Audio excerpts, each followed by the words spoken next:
Good afternoon, and thanks for joining our webinar. I'm Casey Escobar, Vice President at Curly & Penn and President-elect of the FPRA Orlando chapter.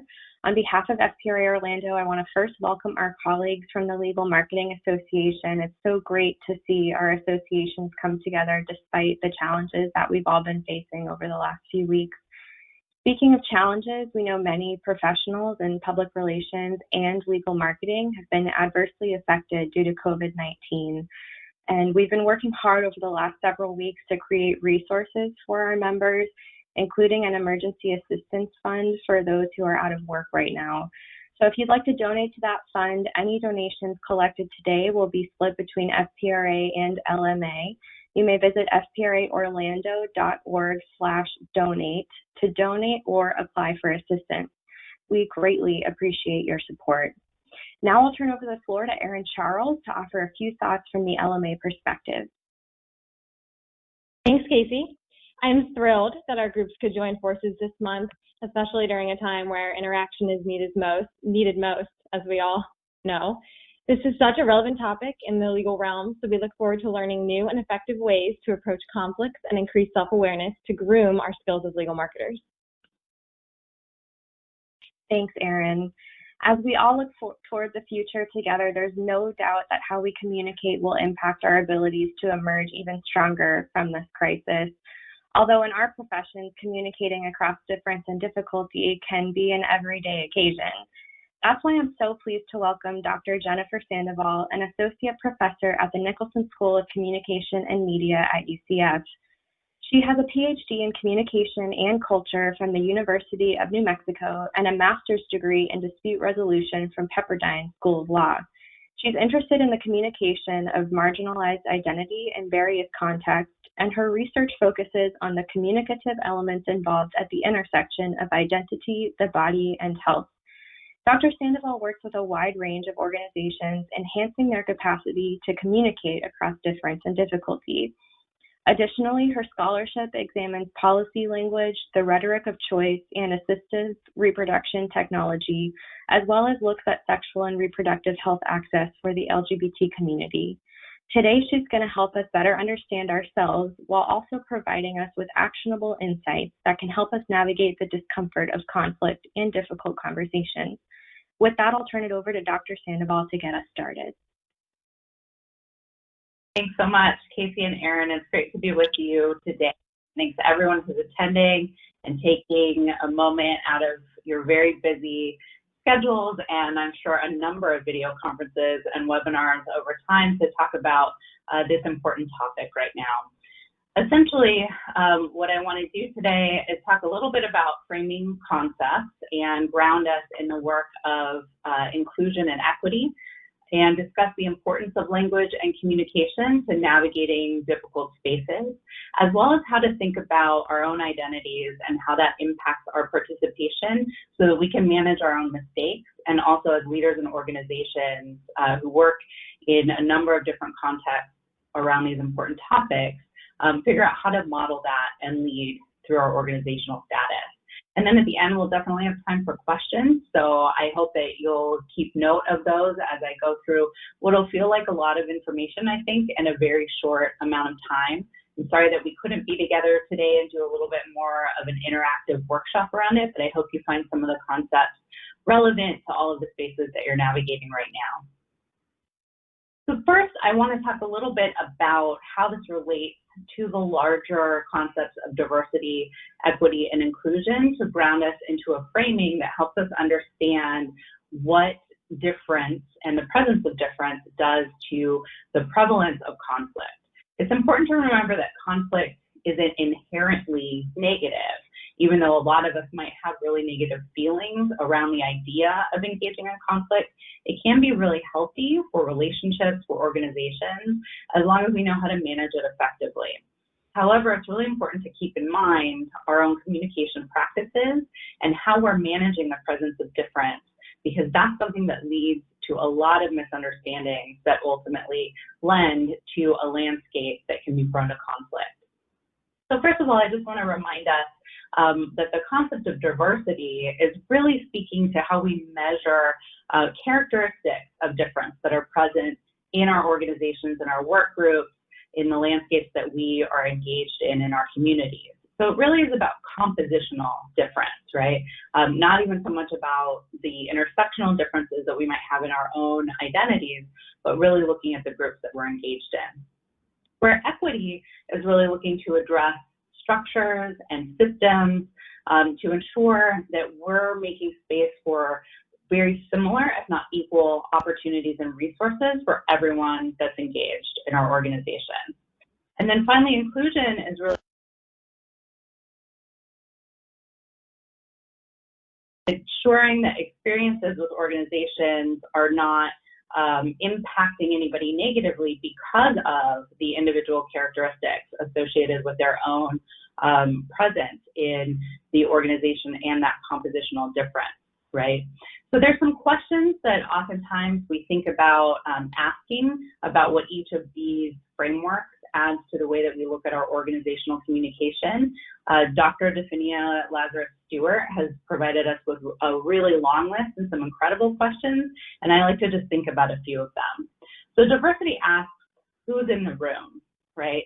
Are we moving towards reflecting the community that we work in or the community that we serve, right? So I'm a faculty member at the University of Central Florida. We have an enormously diverse student body. Our professorate does not reflect that even remotely. So we're constantly trying to move toward how we can get more voices in the room that reflect the experiences of our students.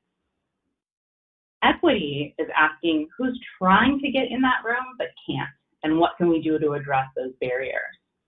Inclusion is asking, has everyone who's here been heard, and how do we cultivate that sense of belonging, right? We want to make sure that we're looking at who's taken seriously, who has access to power and resources to engage in the right kinds of conversations and to help us work across those differences effectively, and then ultimately create a brave and a safe space so that we find competent ways of communicating when we face difficult conversations. This is an image. It's going to look a little blurry for you because there's just only this low-res image available of this, but it's my favorite version of this, so I continue to use it. There's many out there if you look for this image on the internet, but I think this one challenges us in a really important way when we're thinking about these concepts. So it helps us remind that equality and equity are not the same thing, right? That when we're talking about equity, we're looking at things not being the same, but how we're managing access and accessibility to power, to voice, to resources, to engagement, and who's able to feel safe and supported in their workplace, right? And this graphic actually offers us an even more challenging idea, which is the notion of being liberated from some of these structures, which is very difficult for most of us to think through. What does that look like in our organizational spaces? How are we really ensuring that sense of belonging and that equitable access? And how are we making sure that when we're faced with difficulty, when we're faced with those tough conversations, when we're faced with tough situations in our work or in our communities, are there ways that we can remove some of the things that we've been socialized into just accepting to move us toward more of an equitable playing field for participation? It's a lot to think about, and I challenge a lot of organizations to not be limited by the limits of our imagination, right? The fact that we don't even know what this might look like, but to just start that conversation, even if we're not dismantling all of these particular systems that we have in place.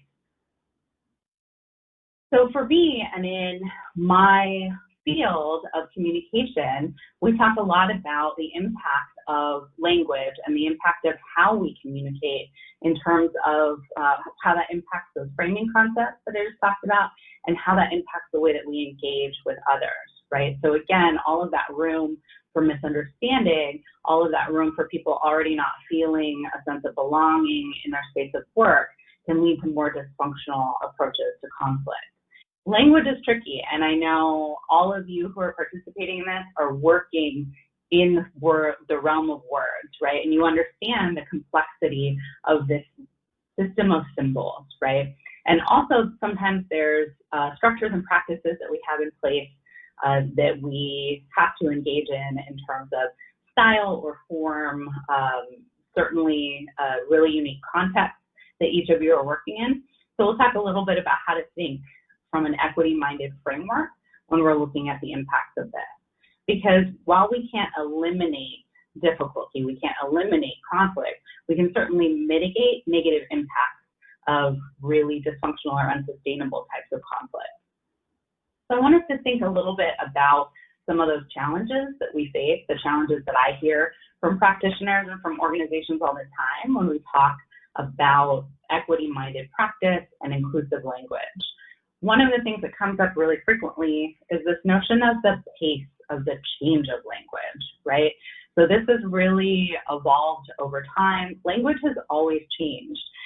There's always been dynamic elements to our understanding of meaning. One of the things that we say in communication, especially in my part of the field, is that meanings are actually not in words, they're in people, right? And so that changes as our societies change, as our cultures change. And that can feel overwhelming to keep up with, especially if technology has begun to influence the rate of that change, right? We also have lots of regional differences, right? I'm originally from California. Even from state to state, we have really big differences in how we refer to our identities, how we talk about things, and that can really impact thinking about who your audience is and who you're working with, right? One of the most frustrating things for most people that I work with is that there's no magic formula, that I can't just say, this is what you should always say and this is what you should never say, with some exceptions, right? That people really want that kind of quick and easy answer. Rather, there's more a series of questions and considerations that we have to look at when we're thinking about language and being inclusive and managing relationships effectively across difference and difficulty. And finally, we're all going to make mistakes, right? This is kind of my whole thing. This is my whole world. And certainly I'm not going to get it right every single time. So it's important to allow ourselves some space for learning and some grace, and also give that to others as we all engage in trying to do better, as we learn more and engage more across difference. So I want you to consider a little bit about this model of how this impacts us through the process in which we think about words when we hear words, right? There are words that have a lot of power for us, that are connected to lived experiences, that are connected to memory. And so when we hear things, it's not that we just have a cognitive response. It's not just that we think about it, but we also have a really strong emotional response, usually. And that emotional response is largely tied to whatever story we have in our mind about powerful language or powerful words. Now, this looks like a very almost simplified and quick process, or long process rather, but this is something that happens very quickly as we're communicating. And this is something that provides a real risk when we're faced with a conflict situation or where a misunderstanding has occurred, because this can escalate things really quickly if we don't allow for space for that response. For a long time in work that I did as a mediator and in some other conflict spaces, people always talked about how can we just get around the feeling component, right? If we could just not have to deal with the emotions, that would make it a lot easier for me, right? Well, certainly, right? I mean, I understand where that perspective comes from, but human beings are emotional beings. And one of the things that we know about effective management of difference and difficulty is that if you don't take the time to recognize that feeling component, you will have much more difficulty moving through and maybe even moving past whatever is happening. So we have to consider that. And we have to think about that story, because that is what leads to our reaction. And all of this is taking place in the context of our own experiences, our own worldviews, and our own identities, which is enormously complex, because there's elements of who we think we are, and there's elements of who others think we are, and then there's how that's all presented that is engaging across issues of privilege, issues of intersectional identity, and issues of whether or not we are experiencing that sense of belonging in our workplace or in our communities, right? And so just a quick reminder, when we talk about privilege, right, we're talking about unearned and often taken for granted positions in the world, right? It's become a much more common term in use in the last decade, and certainly in lots of contemporary events where we talk about the experiences that we can do either safely with or without fear that others might not be, the credit that we're given, the range of access to be able to make mistakes without it reflecting on our entire communities, lots of different things that go into the way that we exist and walk through the world in our embodied identities, right? How we show up and how we're read. So it's a complex concept. It could be an entire discussion, and I hope those of you who are interested in it continue to engage in that. But thinking about what that looks like across an intersectional lens that says we're all more than one thing, and there are things that influence the way that we show up and the way that we're read about that embodied identity that need to be taken into account. So the notion of intersectionality, another much more common term in use, even though it's been around for decades and decades, thanks to legal scholar Kimberly Crenshaw, right, who was initially looking at this through the lens of the way that courts were handling specifically cases for Black and African American women who are victim survivors of interpersonal violence or domestic abuse, and that the system needed to take into account more than their identity as women, but also their experience as Black women, and understanding where that intersects to create an even greater marginalized experience in the justice system. So a little academic background for you on that.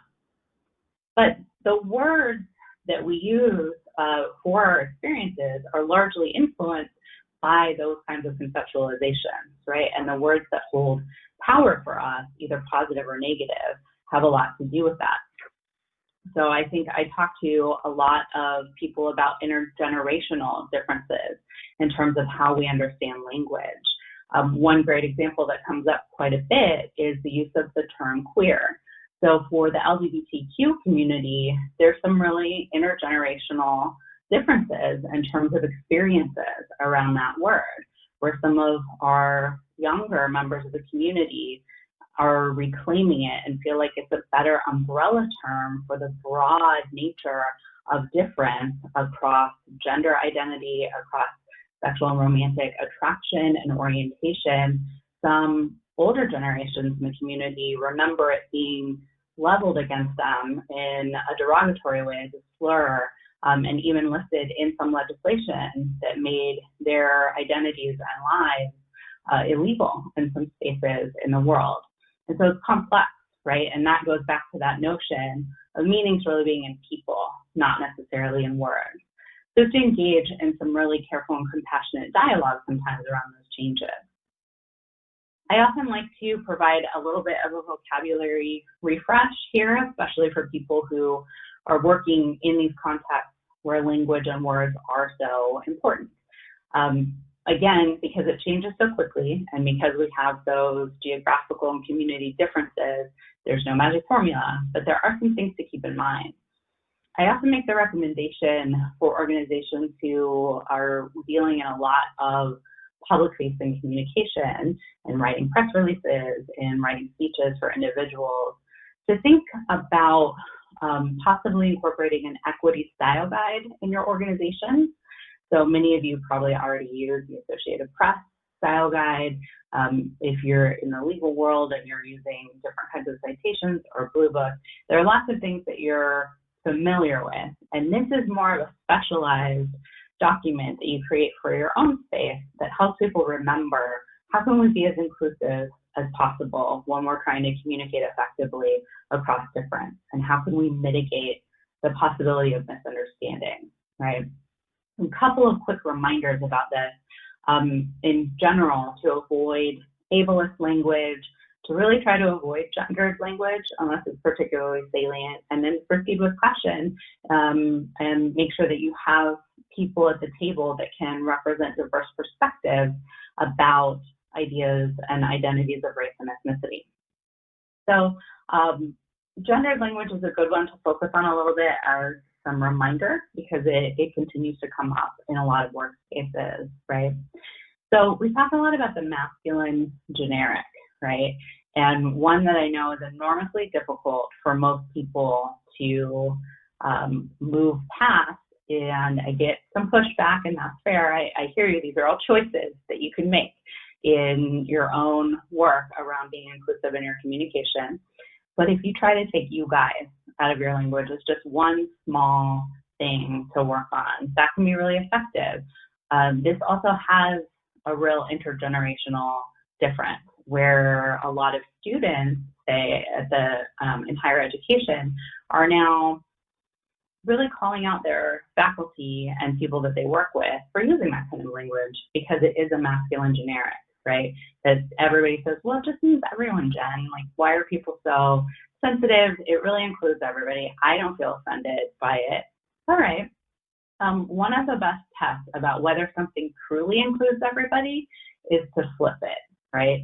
So if I go into a seminar or a course or a workshop and say, good morning, guys, welcome, and nobody kind of flinches about anything, it's because we've been socialized to accept that the masculine stands in for everyone.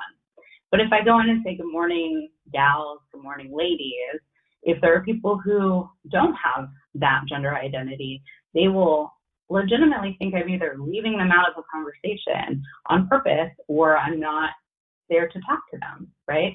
So whatever we expect the default to be has a lot to do with privilege and power, right? And so the default in our language is rarely, if ever, the feminine. Although I have worked with a couple of organizations that say that does happen in their workspace, but it's very rare. So to think about whether or not that's even necessary, right? And people always say, well, what am I supposed to replace it with? It really doesn't have to be that complex. I think people overthink it a little bit. I know even my own parents are trying to move out of that habit. And they're in California, I get a regional argument all the time. Oh, I'm from Ohio. I'm from Texas. I'm from Florida. We just say that there. Guess what? We say it everywhere in the United States, okay? We all have a habit. And so trying to talk to me and my sister, and they would say, you guys. I would say, you what? I'm trying to help them get over it. And then it was this overcompensation a little bit. Yes, I mean, my wonderful daughters, right? Which is probably not even necessary to say you too. You can be plural, right? All of these kinds of things, right? So thinking about in terms of events, the formal nature of language, saying ladies and gentlemen, making sure that we're creating and cultivating space for our genderqueer non-binary siblings in our communities, so that everybody can feel that sense of belonging and not already be coming into a space with resistance, feeling not appreciated and not seen, which only leads to further possibility for misunderstanding and conflict. It's just one example. Pronouns are also something that I get a lot of questions about.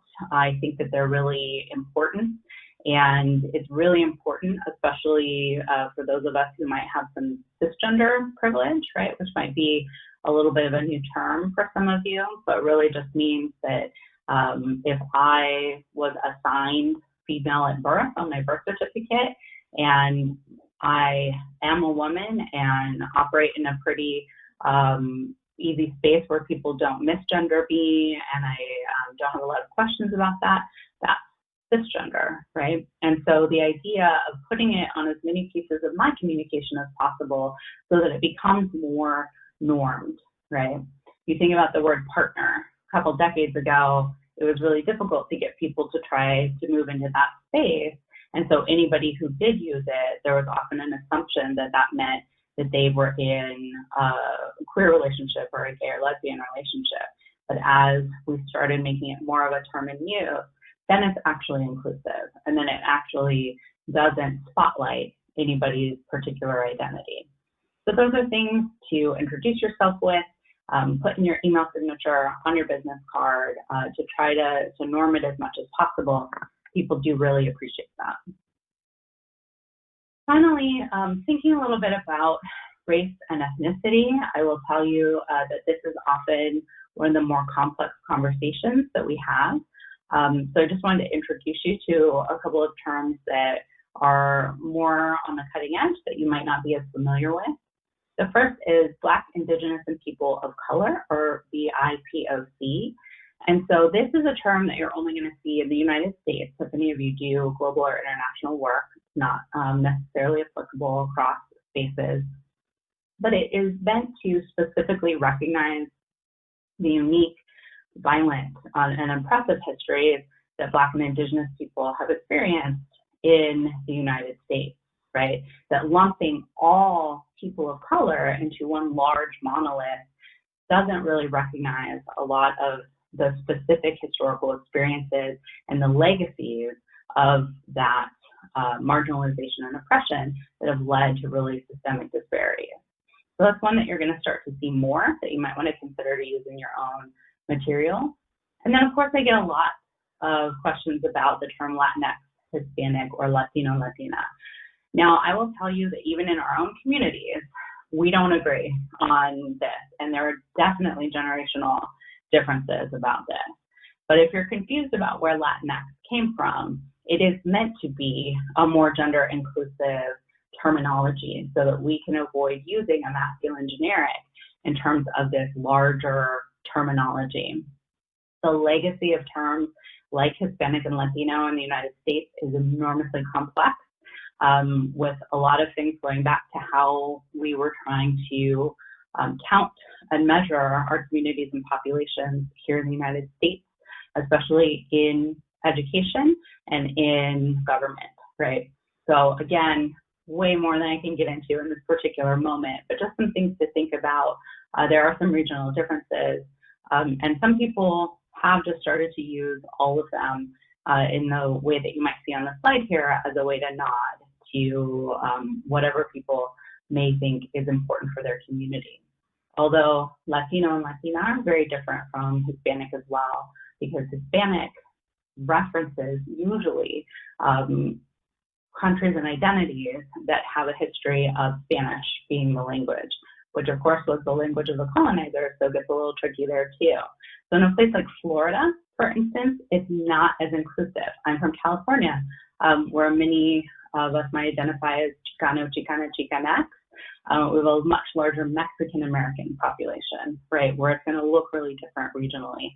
So you want to be tuned in. Again, a really important reason to make sure you have that compositional diversity at the table when you're making decisions about your internal and public-facing communication so that you can mitigate the potential for misunderstanding. That just threw a lot at you, and I'm sure you have some questions, so please always feel free to follow up with me individually if you have specific questions or want more material or insight about those things. But some principles to keep in mind here is first to check ourselves, right, to identify our own biases that exist, because certainly we also can't eliminate bias, right? I worked as a third-party neutral for a few years, and there's no way that you eliminate your bias as a human being in the world, but you can do a lot to mitigate the impacts of your bias and to check it and make sure you're really self-aware. Always understand the context that you're communicating in, the community that you're working with, the context of your team or your organization, and try to engage in person-first and person-centered language as much as possible. So a question to ask there is this component of an identity salient to this context, right? When we're spotlighting or highlighting elements of somebody's identity that we might not do for the quote-unquote default person, who is often, in our context, white, straight male, right? Then is it important or valuable here? And if it is, it's still secondary to the personhood. Be as inclusive as possible, as often as possible, and always consider the impact of the language before the intent of the language. And I'm going to unpack that a little bit more here in a minute. All right. So what do we do when we screw up? What do we do when we're faced with a situation of impending conflict, of a difficult conversation? We've harmed or caused hurt, right? Or somebody else has in our context and in our team and in our organization. It's something to think about and to think certainly about what you have in place in your own organizational space, in your own team space, about whether or not you have explicit conversations, or what we call meta-communication, right? Communication about how we're meant to communicate in these situations. That can be really important. And it can be really important when we're thinking about how to establish those brave and safe spaces to deal with difficulty head on, right? Or to at least have an understanding of what questions we can ask and how we can support people who have been harmed and support healing when something problematic happens. So I want to go back to this notion of disentangling intent from impact. This is probably one of the most important things we talk about when we talk about conflict and we talk about harm. Because a lot of times we get really focused on the fact that we think we're good people. And I have no doubt that most of us are, right? And that people are not waking up in the morning and going to work thinking about, how can I mess up somebody's day-to-day? How can I really hurt my coworker? How can I say something that's really offensive? How can I get in a fight with the people that I spend all this time with? That's very rarely the case, right? Although certainly there's the possibility of that. Most people are well-intentioned. Most people are not trying to do that. But we are human beings who make mistakes pretty frequently. So we have to consider, if I don't center my intent, my good intentions, but rather center the impact of what I say and how I engage and how I approach difference and difficulty, that shifts a little bit of our focus and our understanding of accountability and healing, right? So for the most part, we should be thinking about the impact. Apology is a really complex and nuanced component of conflict management that, again, could be an entire session in and of itself. But it is absolutely something to consider when we're thinking about what's centered here.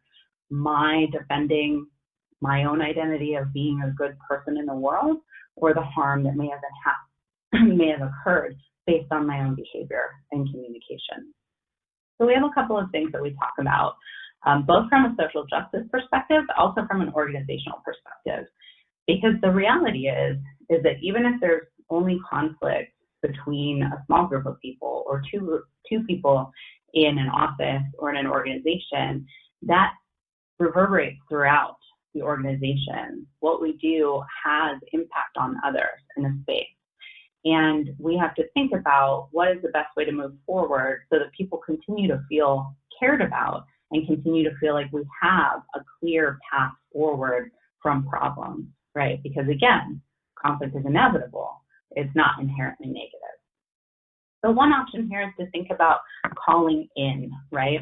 And the notion of calling in is that when there is a conflict, when somebody has said something harmful or problematic, we think about a closed conversation, maybe between a supervisor and an employee, maybe across colleagues that have a more horizontal relationship. But the notion is that it's private because having a public conversation about it could harm that individual, could create more harm in the organization. So it should be with somebody who is trusted and who feels highly competent and has the capacity to manage a really difficult conversation, which hopefully we all work to develop over time.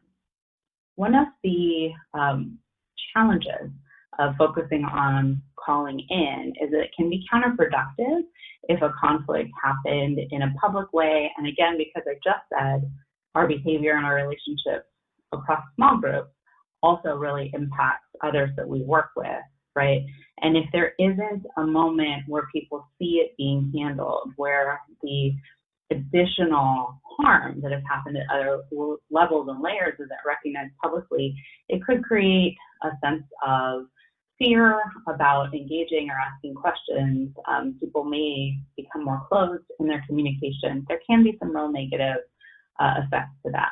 But you can also have multiple calling in a situation like this, where we have private conversations with a number of small groups or individuals in order to promote healing after something has happened. Again, where we're focused on the impact of that and not centering the intentions of an individual, right? Although certainly those can matter a lot. It's just not the center of the conversation. So you want to think a little bit about what this looks like specific to your context, and also think about who may have some great skills for this, right? Which is certainly being able to listen really effectively, being able to reframe communication towards a more positive approach, and also somebody who is respected and trusted within the organization and able to conduct private conversations with some confidence that those things can stay somewhat private to the extent that they need to. A second option is what we call calling out. And I think most of us probably have a little bit of a negative response to calling out, right? And think about it as something that is aggressive, that it's people coming for you, that it's a tough situation. It's definitely tough, right? And primarily because it means that it's public, right? But based on some of the things that I talked about in the previous slide, it can be really necessary in order to promote that healing and that dialogue. It can be alienating for the person who is experiencing it. It's important to still approach this in a way that is open and a way that focuses on connection over correction, right? Because nobody has ever changed their mind about something by being yelled at in public for a long time, right? Kind of that notion of public shame. I'm not totally against it. I want to be clear. Sometimes public shame can be really important when people are really being the worst and doing things maliciously, right? But we want to try to balance that tension between recognizing this is what happened, this is the conflict that's occurring, we need to be clear and explicit about it, and we also need to be clear about the plan moving forward and how we will promote healing, but also doing it publicly so that people recognize you as a leader or as a trusted colleague are doing everything in your power. You're leveraging your position or your privilege to make the situation better and to move towards management of whatever difficulty is present. So some questions to ask: who's involved, right? These are questions you can ask about every communicative decision that you make, right? Who's involved? What is the relationship between myself and others or amongst the parties that are involved? What's really at issue, right? And often we do have to consider what is underneath what looks like the most pernicious or present issue, right? Because a lot of times it's something below whatever position is being publicly stated. So we have to think about that and engage in some deep listening and question asking. And then what is the context?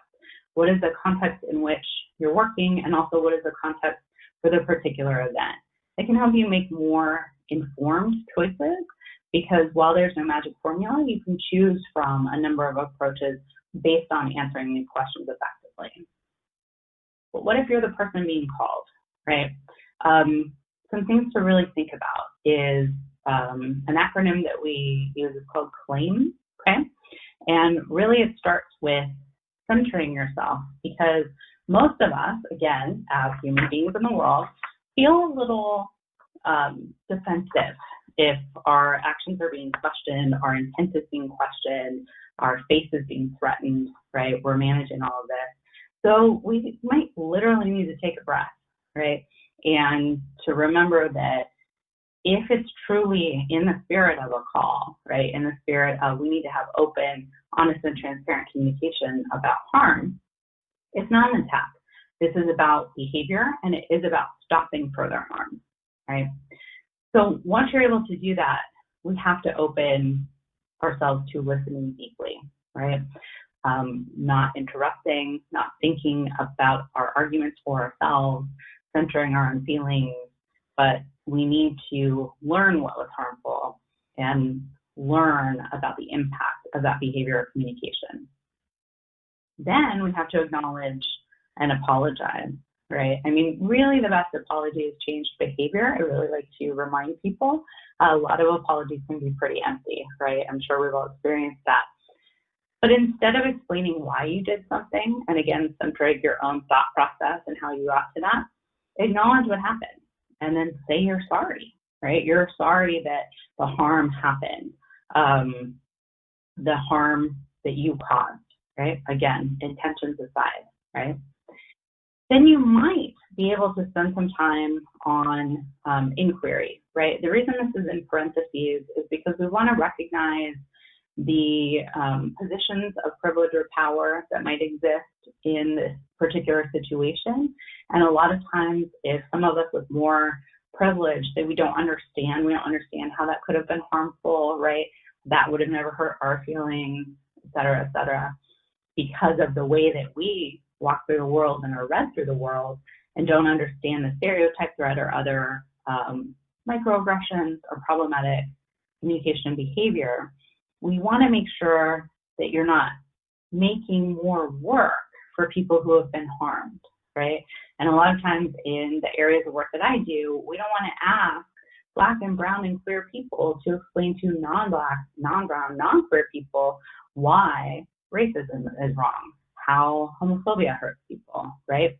Those of us with more privilege need to leverage that on behalf of others, right? And so you want to think about how you can make amends and where you can learn more, but you don't necessarily ask the person who was harmed to provide you that free care work and labor. And then we got to move forward, right? We have to make sure that we are working on changing our behavior, that we're actively engaged in that.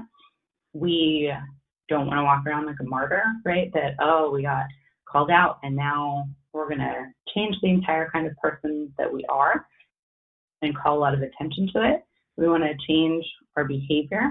We want to take reasonable recommendations for those amends, and then look at ways we can help construct a more equitable and humane learning or working environment, right, based on how we learned in that particular situation.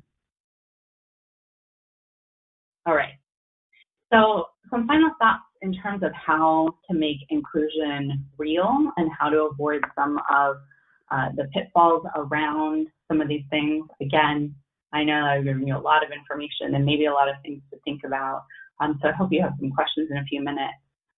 But when we are looking to be effective across difference and across difficulty, which are present in all of our working and learning spaces, we do need to spend some time thinking about how we listen, right? And particularly to listen to the experiences of people from marginalized identities and communities, right? Seek out sources of information from those groups in order to educate ourselves. Listen before we start adding our voice to the conversation. We need to ask ourselves sometimes if what we're about to say has already been said by somebody who has experienced it firsthand. And then can we help amplify that? That's something to consider, but to make sure that, again, we're not centering our own feelings about something that we might not have experienced. In order to do that effectively, we need to be reflective, right? One of the very first and best things you can do to improve your communication in any circumstance is to become really self-aware about, again, your own biases and habits, also our scripts and expectations, right? We have scripts and expectations about conflict, but they're really deeply embedded in our cultural socialization, right? And how we think that's supposed to go. So we need to understand that and also understand that there's a lot of different approaches and experiences to that. So if we seek to understand how those biases and scripts exist in us, then we can learn how to be more informative in our own communities about how those biases might have negative impact, right? And the ways in which maybe we have unintentionally said things that are hurtful, where we've contributed to cultures of conflict or fear, or anything that has been perpetrated because of that long-held irrational and rigid bias. We have to engage in repair work, all right? So that's, again, something that can be a lot of work, but really helpful for the long-term relational health in your organizational or team space, right? So again, we have to do the work to understand ourselves and our own behavior rather than rely on the labor and information of people who are harmed. One way we can do that is ask better questions, right? We should always be asking in our workspaces if people truly feel safe, valued, and respected, right? And if they don't, why? And what can we do? What can we do to reduce obstacles to people's sense of belonging? What can we do to reduce barriers to success and to maintaining that important space to value difference and also be able to manage it effectively? We want to make sure that we're uplifting voices and stories that help contribute to a better understanding. And then when we've screwed up, we do want to think, how could we have handled this better? It's a question that I really like to ask people a lot whenever I've been in a meeting where somebody says, like, this went really badly, or here's all the bad things that have happened. I always think of it as kind of a softball question to help my supervisors in some situations to be able to tell us, oh, now that we know better, here's what we could have done better. And I think it's the most frustrating answer that I receive time and time again, where I say, well, now on the other side of this conflict, on the other side of this crisis, what would you have done differently? What could the team have done differently? And when I get a defensive answer that says, there's nothing else I could have done, that's just the way it needed to be done, and that's what I did, and now we're here, right? That's not showing an engagement and reflection and repair and moving forward to not make that same mistake again. It doesn't give me a lot of confidence in a structure that allows me to participate or bring my voice to bear, right? We do have to hold ourselves and others accountable for harm. Accountability is a really big piece of this work. And a lot of people ask me about this in organizations. You know, there's a lot of diversity, equity, and inclusion plans, a lot of conflict protocols that really fail, that don't actually create senses of belonging. And one of the biggest missteps is that you can tell people what are some better practices and we can place some expectations, but if we don't actually hold ourselves and each other accountable for harm, if we don't engage in accountability and healing and justice, we're not going to make long-term changes. And so one of the ways that we can contribute to this is by making sure that we're speaking up, but not speaking for, right? So we want to amplify voices that maybe don't have the same protection. I'm what's called a tenured faculty member at my university, which means the most basic understanding is that it's hard to fire me. I can definitely get fired. If I do the wrong thing, I can get fired. But I can't get fired for just disagreeing with somebody or for bringing up important and difficult topics. And that's really important in a space that focuses on research and teaching. And sometimes things I research or teach are unpopular, right? But I think it's part of my responsibility as a tenured faculty to amplify the voices of pre-tenure or untenured faculty, our staff, our students, who maybe feel more vulnerable. And that's something that we should all think carefully about in terms of once we have a better understanding of our own intersectional identity and our spaces of privilege and disprivilege, how can we leverage who we are and model some of those better practices for communicating effectively across difference and difficulty? Again, that was a whole lot. I hope that you have some questions. You can always feel free to email me for resources or further follow-up, but I'm going to turn it back over to our host to share any questions that you asked during the presentation. Thanks so much for your attention. Thank you so much, Dr. Sandoval. And I just want to thank our attendees for being patient with us in the beginning of this webinar. I heard that we were experiencing some technical difficulties. So just really quickly before we jump into some Q&A, I wanted to reiterate a message that we shared in the beginning about an emergency assistance fund that FPRA Orlando, has been working hard over the last several weeks to create for some of our members who we know are out of work. And in the spirit of partnership on this webinar with the Legal Marketing Association, we're working together to collect donations. So if you're able and willing to assist, please visit fpraorlando.org/donate. That's fpraorlando.org/donate for information about donations and application information. And following this webinar, any funds collected today will be split between both organizations and some of our colleagues who are in need right now. So thank you so much for that. Jumping back into questions, the first question I see here is about the image, equality versus equity. Someone thought that was really helpful, so thank you for that.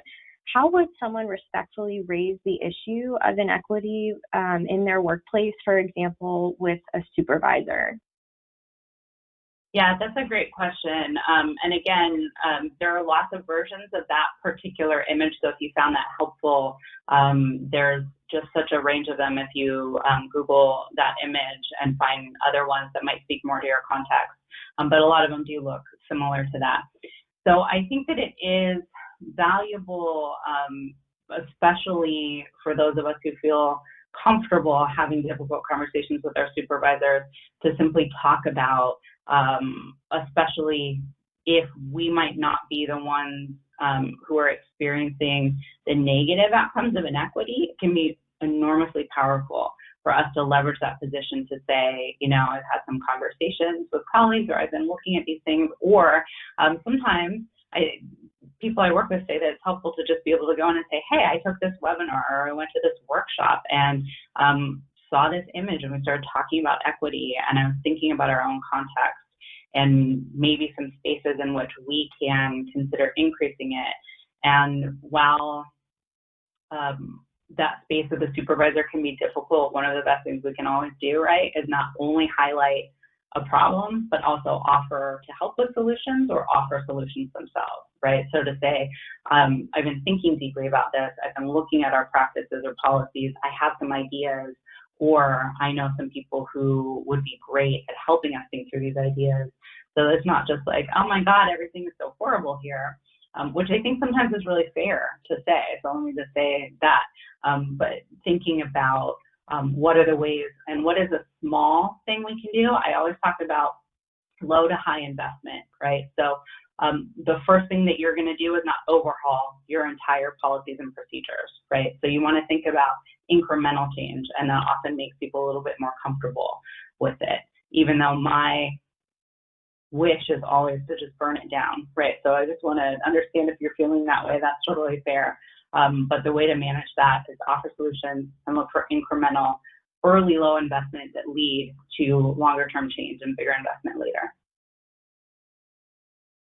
Great, thank you. And what are some of the biggest mistakes that you have perhaps seen allies make when trying to support colleagues, especially those who are LGBTQ?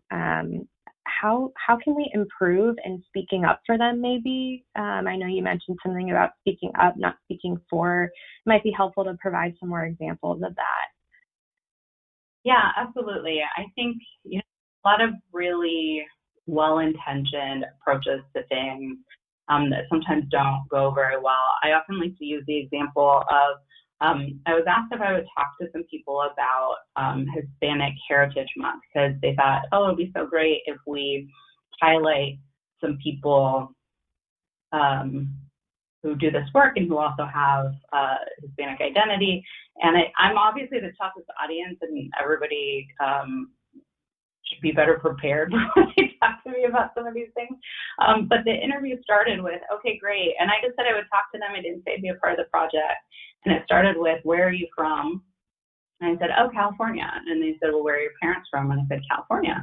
And they were like, well, where are your grandparents from? And I said, oh, California. And then they said, okay, what is your heritage, right? And so then I was like, oh, okay. And so oftentimes we don't think carefully about how to ask questions and how to be clear about the kind of conversation that we want to have with people and what the purpose of that is, right? I mean, ultimately, I said they should pick somebody more connected to that identity and who would be more representative, and it was helpful. So I think they listened to a lot of the suggestions that I had, and the project looked better at the outset. So when you want to speak up, right? And that's even, for me, it's a community that I'm a member of, right? But I think that there are different voices that could be amplified in that space more than mine, right? And so if you're going to ask for somebody's perspective, it's really important to then respond to it, be responsive to it, and take it into account, right? If you want to create space for LGBTQ community members, you want to make sure that you have already done some work to understand what might be the biggest challenges and barriers, and make sure that it's clear that you're offering to amplify those issues and to not center yourself, right? So the biggest thing about allyship, when we talk about it, is that it's action. Ally is not an identity, okay? And so if you're walking around wearing a t-shirt that says ally, that's great, but that's centering ourselves in that work, right? And ally is not an identity. We have to do something with that. We have to leverage that privilege. And so people who are often true allies and accomplices to community members are seen that way without ever self-identifying that way, because they are also willing to put themselves on the line, right? And that's the difference between an ally and an accomplice.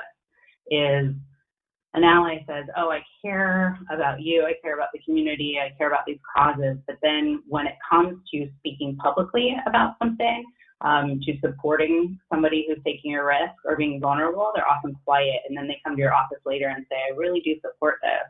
I just didn't feel comfortable saying it in that meeting. We need people to say it out loud in the meeting and to support those kinds of things. So think really carefully about what the action is and what you can do to help put yourself on the line and not just continue to ask vulnerable people to take that risk. Thank you. With so many of us working remotely now, what are some additional considerations we should be aware of when communicating online or over the phone? And can conflict be effectively resolved in this environment? Yeah, great question. First off, conflict can be effectively managed. You'll hear I don't use the word resolve or resolution, even though it's in the name of one of my degrees, because I fundamentally and philosophically don't believe all conflicts can be resolved, and we have to become comfortable with that. But managing it effectively as possible, it does take a little bit more direct and explicit acknowledgement and work, right? So there's a lot. Let me also say that in a moment of crisis, right, we're all a little bit more sensitive, a little bit more raw. I mean, just literally, so many of you are probably just so tired, right? We're so tired. This is a lot, and people are managing a lot more. So in this particular moment, I'm just telling everybody to show as much grace as you can, and also to work really hard not to take things so personally. I think there's a lot going on. There's so much uncertainty, but also to do some work to take into account if I'm unable to communicate really effectively right now, because in crisis, we're often not the most thoughtful and articulate versions of ourselves, right? And so we have to think about recognizing that and being aware and being willing to engage in some additional conversation about it and allowing people the space for that. Things to take into account are definitely things like accessibility, right? Making sure that everything we're doing is as accessible as possible in multiple formats and different kinds of spaces and times, and taking into account additional care work people are involved in, additional health and mental health challenges that we're all facing, and making sure that we're linking people to resources as often as possible. And I really recommend, even when it feels uncomfortable, to say, I have started to say something in a meeting and caught myself and said, I'm hearing myself, and my tone is not what I intended. I'm sounding really snarky, or I'm sounding really angry, and that's not what I want to do with this. But to take some, hold ourselves accountable for that, speak it out loud, and then sometimes wait. Give yourself a beat or a breath. Sometimes dealing with a problem right away, especially when people are under enormous stress, only makes it worse. And if you give people a minute to breathe, but don't forget about it forever and revisit it a little bit to process and do a debrief, that can be really helpful. And thinking about what some debrief questions and conversations that can include acknowledging feelings, right? Remember, including the whole person in the process, so people feel more satisfied, at least with the process, and hopefully the outcome overall. Thank you so much. It looks like those are all of our questions for today, so I'll turn it back over to Erin to take us home.